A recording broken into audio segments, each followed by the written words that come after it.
senhores! Hoje a nossa aula será de História. Vamos pegar o nosso livro, o nosso caderno. No caderno, colocar aquele cabeçalho bem esperto e botar a data de hoje. Hoje é dia 20 de 8 de 2020. Vamos escrever para a aula, livro de História, páginas 87 até 89, Segundo Império, mais 90 até 92, escravidão.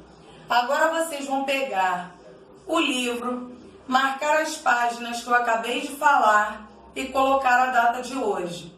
Agora na página 87, nós iremos realizar a leitura do Segundo Império, de 1840 a 1889.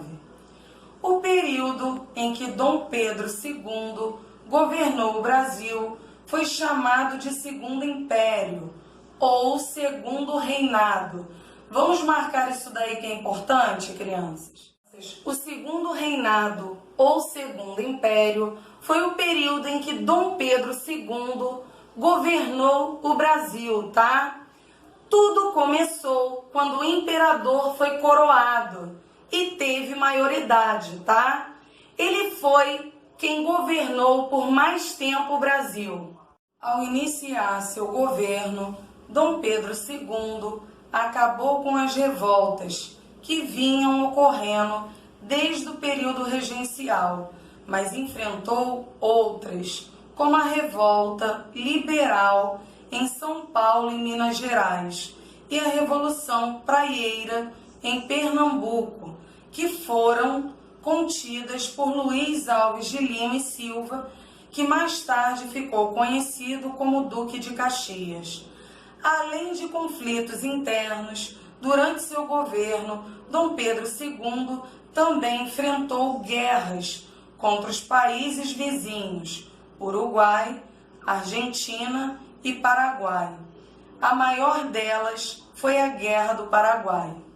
O Segundo Império começou em 1840 com a antecipação da maioridade de Dom Pedro de Alcântara e terminou em 15 de novembro de 1889, quando o imperador foi deposto pelos militares na proclamação da República. Vamos marcar isso daí que é importante, crianças? O Segundo Reinado começa com a coroação de Dom Pedro II, tá? E termina quando acontece a proclamação da República. E aí, Dom Pedro II e toda a sua família são expulsos do Brasil. Guerra do Paraguai. A Guerra do Paraguai ocorreu entre 1864 e 1870. Nessa época, o Paraguai era o país mais desenvolvido da América do Sul. Solano Lopes, presidente do país, queria conquistar terras do Uruguai, da Argentina e do Brasil. Seu objetivo era criar o Grande Paraguai, aumentando o território do país e dando-lhe uma saída para o mar, a fim de facilitar o comércio. Vamos marcar isso daí que é importante, crianças? O Paraguai era o país mais desenvolvido da América do Sul, tá? O presidente, que na época era o Solano Lopes, queria conquistar as terras do Brasil, da Argentina e do Uruguai, aumentando o território para facilitar o comércio. A guerra teve início quando Solano Lopes mandou aprisionar um navio brasileiro que subiu o Rio Paraguai em direção a Mato Grosso. Em seguida, as tropas paraguaias invadiram Mato Grosso e atravessaram o território argentino para tentar a conquista do Rio Grande do Sul. No combate aos paraguaios, Brasil, Argentina e Uruguai uniram-se e formaram a Tríplice Aliança, auxiliados financeiramente pela Inglaterra. Vamos marcar isso daí que é importante, crianças? No combate até a Inglaterra. Às forças aliadas juntou-se Luiz Alves de Lima e Silva, futuro Duque de Caxias, que venceu os paraguaios nas batalhas de Itororó, Avaí, Lomas Valentinas e Angostura. A Tríplice Aliança foi uma aliança entre 3 países. Quais são eles? O Brasil, a Argentina e o Uruguai. Eles se juntaram para derrotar o Paraguai. E os 3 países saíram vitoriosos. E o Paraguai foi derrotado. Esses 3 países foram auxiliados financeiramente pela Inglaterra, tá? Agora nós iremos realizar a leitura da página 88. A Guerra do Paraguai durou quase 6 anos. No período final, os brasileiros invadiram Assunção, capital do Paraguai, e foram vitoriosos, graças às forças da Tríplice Aliança. Vamos marcar isso daí que é importante, crianças? A Guerra do Paraguai foi um conflito armado entre o Brasil e o Paraguai. Também tiveram envolvidos o Uruguai e a Argentina, tá? Os brasileiros invadiram a capital do Paraguai, que é Assunção, e no final a Tríplice Aliança acabou virando vitoriosa. Crianças, nós temos um mapa aí, vamos observar pela legenda, tá? A Guerra do Paraguai, 1864 e 1870. Aqui pela legenda, nós podemos perceber o quadradinho que tem as listras verdes, que é o território mato-grossense pretendido pelo Paraguai. Aqui nós temos um quadradinho com listras roxas, que é o território paraguaio anexado pela Argentina. Nós temos aqui, ó, as setinhas que aparecem no mapa. É a ofensiva paraguaia. Nós temos aqui, ó, o símbolo da estrela, que são os países da Tríplice Aliança, tá? Nós temos aqui, ó, um risquinho que são os limites atuais. E nós temos esse símbolo aqui das principais batalhas. A Inglaterra não participou do conflito diretamente, mas enriqueceu vendendo armas tanto ao Brasil como ao Paraguai. A guerra trouxe importantes consequências para o Brasil. O exército brasileiro saiu fortalecido e valorizado, e muitos militares passaram a defender ideias republicanas e abolicionistas. Os países que participaram do conflito tiveram grandes prejuízos. O Paraguai saiu arrasado do conflito e até hoje não conseguiu recuperar-se totalmente. O Brasil ficou economicamente enfraquecido, pois foi obrigado a pedir empréstimos a outros países, principalmente a Inglaterra, aumentando a dívida externa. Navegando pela informação. Nações amigas. A Guerra do Paraguai foi o maior conflito internacional armado que já ocorreu no continente americano. Vamos marcar isso daí que é importante, crianças?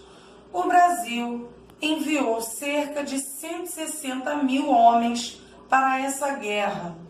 Mais de 50 mil brasileiros e mais de 300 mil paraguaios foram mortos no conflito. Hoje em dia, Brasil e Paraguai são nações amigas. Uma prova disso é o nome da ponte que fica na fronteira entre os dois países, Ponte da Amizade. A Guerra do Paraguai vai ser a maior guerra que vai acontecer no continente americano e terá uma reação, tá? O governo brasileiro, comandado por Dom Pedro II, vai se juntar com o governo do Uruguai e da Argentina. E essa guerra vai ser longa, vai durar 6 anos e muitas pessoas morrerão. Na página 89, eu irei realizar a leitura com vocês e explicar o que vocês vão fazer em cada atividade. Número 1. Complete a linha do tempo do Brasil Imperial com os eventos a seguir. Quais são os eventos? Primeira Constituição do Brasil. Dom Pedro II foi coroado imperador do Brasil. Guerra do Paraguai. Proclamação da independência do Brasil. Dom Pedro I abdicou do trono. Nós temos uma linha do tempo aí com as seguintes datas: 1822, 1824, 1831, 1840 e 1864 a 1870. Agora, vocês vão pegar os eventos, vão colocar no quadradinho correspondente de acordo com os anos. 2. Assinale a alternativa correta. Letra A. Maior conflito enfrentado por Dom Pedro II no segundo reinado. Nós temos duas opções aí. Vocês vão marcar apenas uma que está correta. Primeira opção, Revolução Praieira. Segunda opção, Guerra do Paraguai. B. Países que participaram da Guerra do Paraguai. Quais são as opções? Brasil, Paraguai, Argentina, Uruguai e Bolívia. Vocês vão marcar mais de um país, tá? C. A Tríplice Aliança uniu os seguintes países. Nós temos duas opções. Vocês vão marcar apenas uma que está correta. Brasil, Argentina e Inglaterra, a primeira. Ou a segunda, Uruguai, Argentina e Brasil. D. Militar que comandou as tropas vencedoras na Guerra do Paraguai. Nós temos duas opções. Vocês vão marcar apenas uma que está correta. Primeira opção, Solano Lopes. Segunda opção, Duque de Caxias. Correção da página 89. Número 1. Complete a linha do tempo do Brasil Imperial com os eventos a seguir. No ano de 1822, nós temos a proclamação da independência do Brasil. No ano de 1824, nós temos a primeira Constituição do Brasil.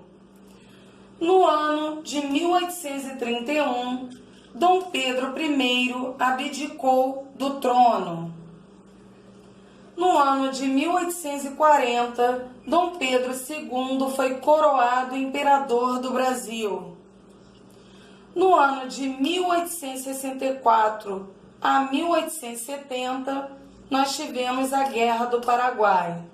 2. Assinale a alternativa correta. Letra A. Maior conflito enfrentado por Dom Pedro II no segundo reinado. Qual é a resposta? Guerra do Paraguai. Letra B. Países que participaram da Guerra do Paraguai. Quais são eles? Brasil, Paraguai, Argentina e Uruguai. C. A Tríplice Aliança uniu os seguintes países. Quais são eles? Uruguai, Argentina e Brasil. D.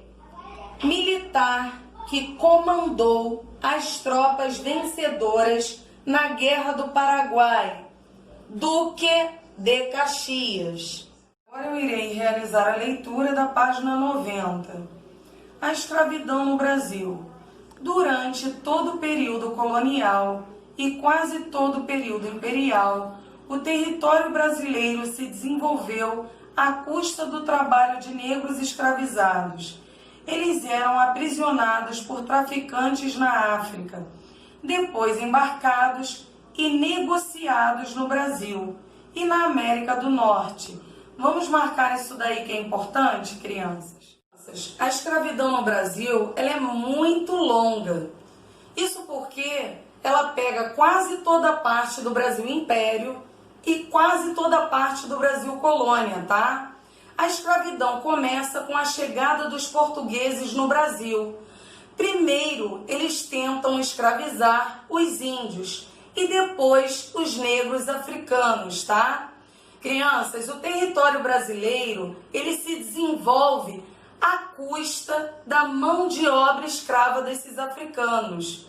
Então, lá na África, tem os traficantes desses negros africanos, eles aprisionam esses negros e depois eles negociam com o Brasil e a América do Norte. Navios negreiros partiam do litoral africano, trazendo em condições subhumanas os negros capturados, como se vê na figura a seguir. Vamos dar uma olhadinha aqui, crianças? Aqui é um exemplo de como esses negros vinham para o Brasil, tá? Eles vinham em navios negreiros, crianças. Esses escravos ficavam na parte inferior do navio, viajavam, dormiam, defecavam no mesmo lugar. Com essas más condições de transporte, muitos morriam antes mesmo de chegar ao Brasil. Durante a viagem pelo Atlântico, muitos não resistiam e morriam, e seus corpos eram atirados ao mar. O tráfico de africanos escravizados destruiu a organização de tribos e reinos africanos, ocasionando a morte de milhares de negros. No Brasil, durante o período colonial, os portugueses já desenvolviam essa atividade. Eles aliavam-se a chefes de tribos africanas durante guerras internas e trocavam os seus prisioneiros por tecido, joias, metais, armas, algodão, aguardente, entre outras coisas, inicialmente utilizados no cultivo da cana-de-açúcar. Os negros eram, em sua maioria, originários da Nigéria e da Costa do Marfim. Os bantus, que também vieram em grande número para o Brasil, eram pessoas provenientes do Congo, de Angola e Moçambique. Crianças, essa foto aqui é do ano de 1835, tá? Nós podemos perceber aqui nessa foto o desembarque dos escravos negros vindos da África. Fim da escravidão no Brasil. Com o passar do tempo, surgiram movimentos contrários à escravidão. As pessoas que defendiam o fim da escravidão eram chamadas de abolicionistas. Vamos marcar isso daí que é importante, crianças? As até abolicionistas. Com o passar do tempo, muitas pessoas começaram a se posicionar, porque elas queriam o fim da escravidão. Essas pessoas ficaram conhecidas como abolicionistas. Graças à luta cotidiana dos negros escravizados, as campanhas abolicionistas e as manifestações da população, foram surgindo leis que restringiam a escravidão. Eusébio de Queiroz, 1850, acabou com o tráfico, comércio de pessoas escravizadas. Vamos marcar isso daí. Lei do Ventre Livre, 1871, declarava livres os filhos de escravos nascidos a partir da data de assinatura da lei.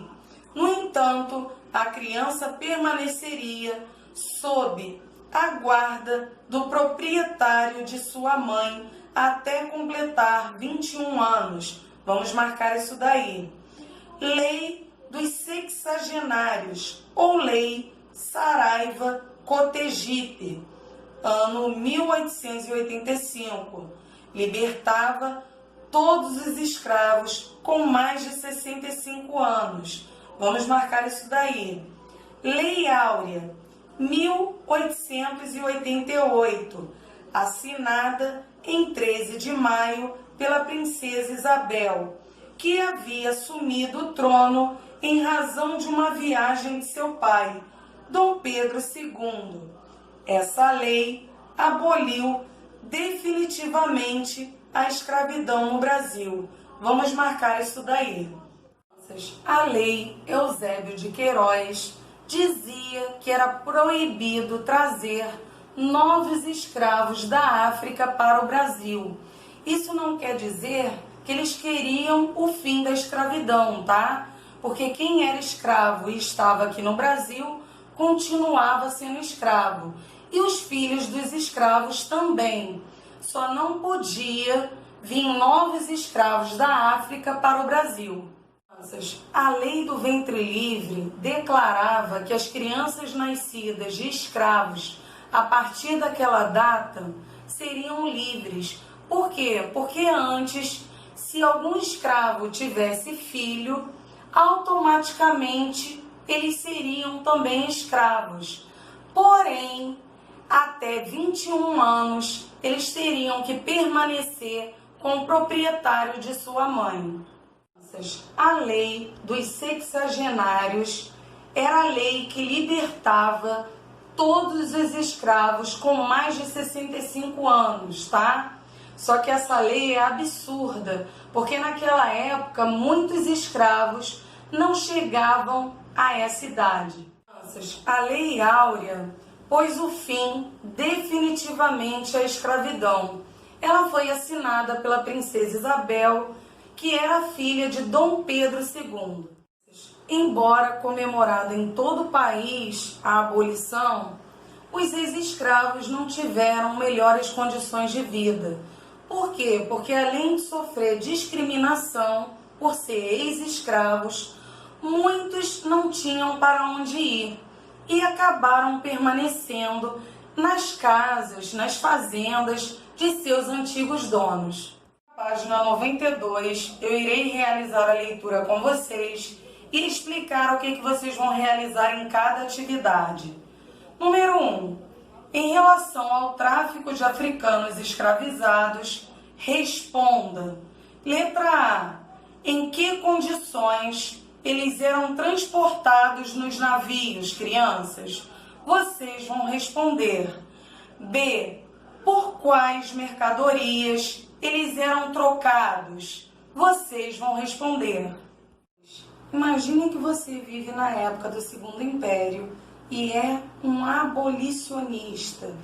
Faça as atividades a seguir em uma folha à parte. Letra A. Elabore uma lei para beneficiar os escravos, libertando-os e dando-lhes condições de uma vida digna após a abolição. B. Redija um texto defendendo sua lei e mostrando por que ela é importante. C. Ilustre seu trabalho com desenhos ou recortes de jornais e revistas. A obra. Número 1. Faça uma pesquisa sobre os maus tratos a que eram submetidos os negros escravizados. Pesquise também quais foram as formas que os africanos escravizados e seus descendentes encontraram para resistir à escravidão. Depois compare suas descobertas com as dos colegas de classe. Infelizmente, nós não poderemos fazer as comparações dentro de sala de aula, tá, crianças? 2. Pesquise em livros, revistas, enciclopédias, jornais e na internet manifestações atuais da cultura afro-brasileira. Letra A, no vocabulário. Letra B, na alimentação. Letra C, na música. Letra D, na religião. A obra. Número 1. Nós vamos falar um pouquinho sobre os maus tratos a que eram submetidos os negros escravizados, tá? Eles eram submetidos, crianças, a vários maus tratos. A tia Michele vai dar alguns exemplos para vocês, tá? Eles levavam chibatadas, eles eram amarrados em troncos, eles recebiam uma identificação com a letra do seu dono para serem identificados. Aí como é que eles faziam isso? Colocavam ferro quente na pele para ficar marcada a letra do dono, tá? Como se fossem animais. Agora nós vamos falar sobre as formas que os africanos escravizados e seus descendentes encontraram para resistir à escravidão, crianças, criando quilombos, fugindo e até mesmo se suicidando. 2. Vamos falar sobre as manifestações atuais da cultura brasileira. Letra A, no vocabulário, quais são as palavras que são da origem africana que nós utilizamos? Exemplos, moleque e amendoim, tá? Letra B, na alimentação, nós temos o acarajé, o vatapá e a feijoada, tá? Na letra C, na música, nós temos o samba, o axé e o forró. E na D, na religião, nós temos a umbanda e o candomblé. Realizar a correção da página 92. Número 1. Em relação ao tráfico de africanos escravizados, responda. Letra A.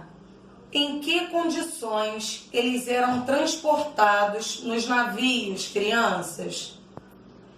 Eles eram transportados em navios negreiros que partiam do litoral africano, trazendo em condições subhumanas os negros capturados. Durante a viagem pelo Atlântico, muitos não resistiam e morriam, e seus corpos eram atirados ao mar. Letra B. Por quais mercadorias eles eram trocados? Resposta. Os portugueses trocavam os negros aprisionados por tecido, joias, metais, armas, algodão, aguardente, entre outras coisas.